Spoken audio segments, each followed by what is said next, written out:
Hi delicious food ఎవరికి ఇష్టం ఉండదు. అందులోకి మైసూర్ బోండా అంటే చాలా ఇష్టపడతారు. బట్ మైదా అంటే అంత శరీరానికి మంచిది కాదు. బట్ అడప ఎప్పుడో వన్స్ ఇన్ ఏ మంత్ తింటే ఏం పర్వాలేదు. అయితే మైసూర్ బోండా మైసూర్లో ఇన్వెంట్ చేశారు కాబట్టి మైసూర్ బోండా అని పేరు వచ్చింది.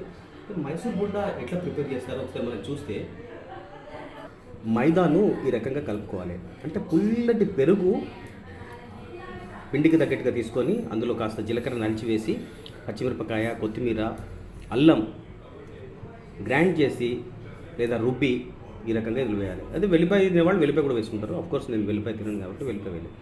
ఈ రకంగా ఈ బ్యాటర్ ఇలా కలుపుకోవాలి. కలుపుకున్న తర్వాత ఈ కన్సిస్టెన్సీలో మనము చక్కగా ఆనందంగా ఆ మూకుడు పైన నూనె ఈ రకంగా కాగు వచ్చింది అనగానే, కాగు ఎట్లా వచ్చింది ఎట్లా తెలుస్తుంది? కాగు అట్లా కాగు వచ్చింది కదా. కాగు వచ్చిన తర్వాత మనము చక్కగా ఈ రకంగా మనము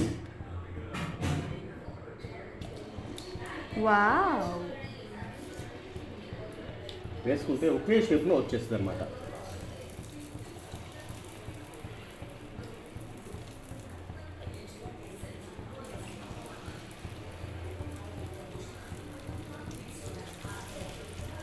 కాస్త తినే సోడా వేసుకుంటే కొంచెం ఉబ్బినట్టుగా చాలా చక్కగా వస్తుంది.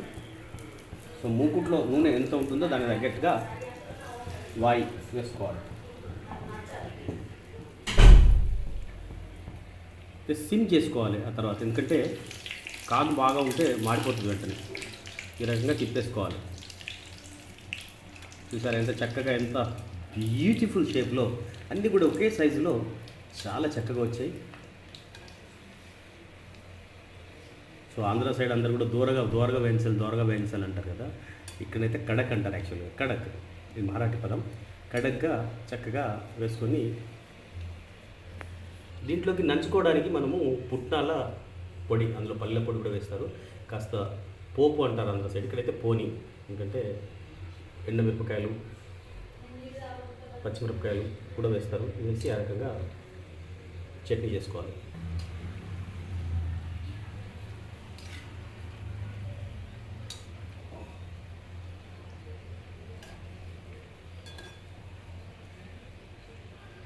మైసూర్ బోండా, మైసూర్ బోండా.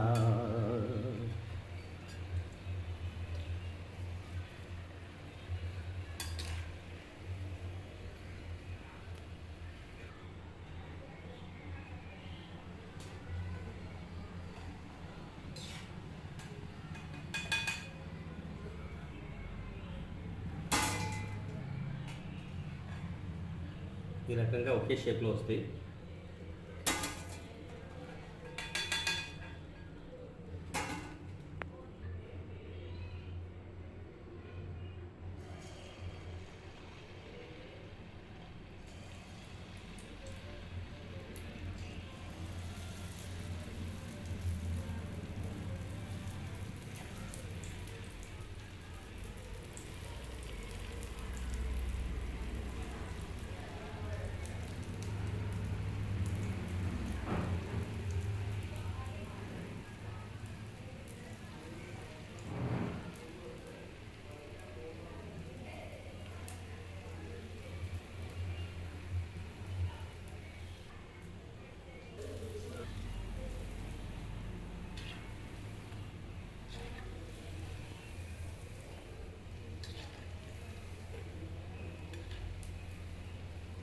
ఏ రెసిపీ చేసేటప్పుడు కొంచెం పేషెన్స్ అనేది చాలా ఇంపార్టెంట్. ఓపిక కనుక ఉంటే ఏదైనా చేసుకోవచ్చు. అసలు యాక్చువల్గా ఇదే స్నాక్ ఐటమ్ కనుక మనం బయట వెళ్ళి తింటే అది శుచి ఉండదు, శుభ్రం ఉండదు.